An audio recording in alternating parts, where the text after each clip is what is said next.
साथियों नमस्कार, जय श्री राम। साथियों, आज हम महाराष्ट्र के एक ऐसे नेता के बारे में बात करना चाहते हैं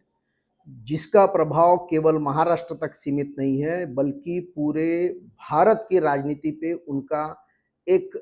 गहरा प्रभाव पड़ता है। और कहीं भी अगर कोई बड़ी राजनीतिक घटना होती है तो लोगों के मन में ये अनायास आता है कि क्यों ना हो कि उन्होंने कोई इसमें खेल खेला है। साथियों, महाराष्ट्र के जाणता राजा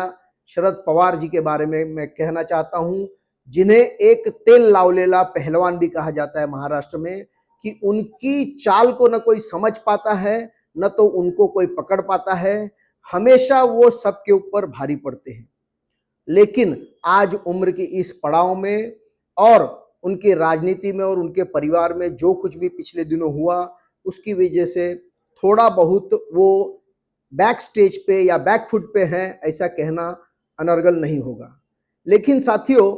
आपका ध्यान मैं पिछले 3-4 वर्ष के महाराष्ट्र के राजनीति पे आकर्षित करना चाहता हूं, जिसमें महाराष्ट्र में भाजपा की और शिवसेना की 25 साल पुरानी मजबूत युति को किस तरीके से पहले अपने ही भतीजे को ये कह के आगे भेजा गया कि बात कि भाई शिवसेना उनके साथ में युति करने के लिए तैयार है, जिसको जानते हुए भाजपा ने हाथ बढ़ाकर उनके भतीजे अजित पवार जी के साथ में 2 दिन की सरकार बनाई और उसके बाद में फिर से वो लोग अलग हो गए और शरद पवार जी ने उद्धव बाला साहब ठाकरे को समर्थन देकर उन्हें मुख्यमंत्री बना दिया। साथियों, वो मुख्यमंत्री तो बन गए, लेकिन उनका पुश्तैनी विरासत के रूप में जो उन्हें एक हिंदुत्व की विरासत मिली थी, स्वर्गीय बाला साहब ठाकरे ने जो अपने 2 पीढ़ी की पूंजी इकट्ठा की थी हिंदुत्व की, वो उनके हाथों से रेत की तरह फिसल गई। उन्हें जरूर मुंबई के जो माइनॉरिटी के मतदान हैं वो जरूर मिले, उसका फायदा उनको लोकसभा के चुनाव में हुआ और वो 7वें आसमान पे पहुंच गए। लेकिन जल्दी ही भाजपा ने होश संभाला और फिर से अपनी खोई हुई जमीन पाई और उद्धव बाला साहब ठाकरे को ये अंदाजा हो गया कि किस तरीके से उन्होंने मुख्यमंत्री कुर्सी के लिए अपने पूरी पार्टी, पूरा चुनाव चिन्ह और अपनी जो विचारधारा थी उसका सौदा कर लिया और ये सौदे में उनका कितना बड़ा नुकसान हो गया। साथियों, लेकिन बाला साहब की इतनी बड़ी हिंदुत्व की विरासत में उनके और एक साथीदार थे, राज ठाकरे। राज ठाकरे ने शुरुआती समय में ही अपनी एक अलग पार्टी बना के, मनसे की पार्टी बना के, कुछ हद तक महाराष्ट्र की जो मराठी अस्मिता है इसके बलबूते पर और हिंदुत्व के बलबूते पर उन्होंने अपना एक अस्तित्व जरूर महाराष्ट्र में बनाए रखा। लेकिन जैसा ये कहा जाता है कि शिवसेना जो एक हिंदुत्ववादी पार्टी थी, उसको वो राष्ट्रीय पार्टियों के लिए एक तरीके से चुनौती बनती जा रही थी और उसको मर्यादित करने के लिए, उसको समाप्त करने के लिए इन्हीं महाराष्ट्र के यही वरिष्ठ नेता ने दिल्ली से कोई सुपारी लेकर उनको समाप्त किया और उनको मर्यादित कर दिया। आज उनकी जगह पे जो मराठी अस्मिता के नाम पे दूसरी पार्टी बढ़ रही थी आगे, राज ठाकरे के नेतृत्व में महाराष्ट्र नवनिर्माण सेना अब ठीक उसी तरीके से उनको भी अपने जाल में फंसाकर उनके भी अस्तित्व को खतरा बनता हुआ दिख रहा है। साथियों, राज ठाकरे जी ने उद्धव ठाकरे जी के शिवसेना के फूट के बाद में जो उनको ठाकरे परिवार को मानने वाला जनाधार था, उसने जब ये देखा कि उद्धव ठाकरे जी ने हमसे समझौता कर लिया है तो काफी सारा उनको मानने वाला जो लोग थे वो राज ठाकरे जी के हक में चले गए।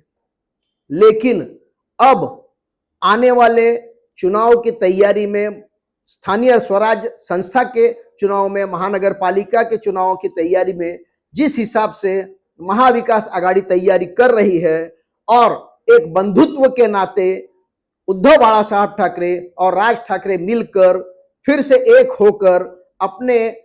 पुश्तैनी जो उनकी सत्ता महापालिकाओं में रही हुई है उसको बचाने के लिए जिस तरीके से एकत्रित हो रहे हैं साथियों, क्यों न हो कि ये एक बहुत बड़ा एक षड्यंत्र है, एक चाल है। जिस तरीके से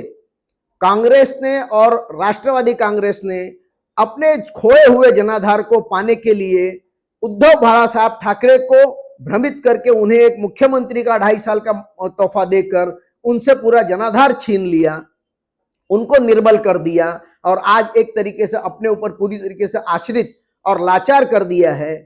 और अब उद्धव ठाकरे के माध्यम से उन्हें एक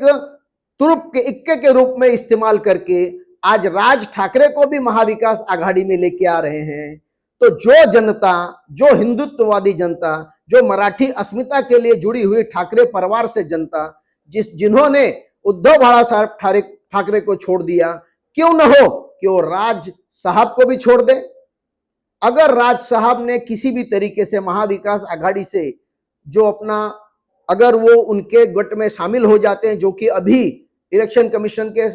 पास जाके उन्होंने अपना एक तरीके से प्रमाणित कर दिया कि वो आज महाविकास आघाड़ी के साथ मिलकर चुनाव लड़ने वाले हैं, तो ये खुला खुला सीधा सीधा संदेश है कि आज फिर से वो उसी कांग्रेस, उसी राष्ट्रवादी कांग्रेस के साथ उद्धव बाला साहब की तरह जाके मिल रहे हैं, जिसके लिए बाला साहब ने एक बार कहा था कि मैं अपनी दुकान बंद कर दूंगा लेकिन कभी कांग्रेस के साथ हाथ नहीं मिलाऊंगा।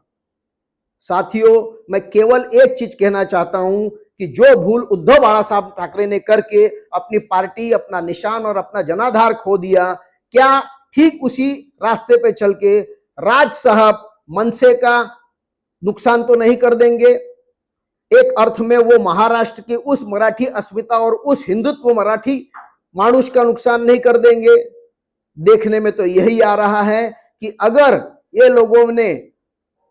महायुति के खिलाफ लड़ते हुए राष्ट्रवादी अजित पवार और शिवसेना एकनाथ शिंदे और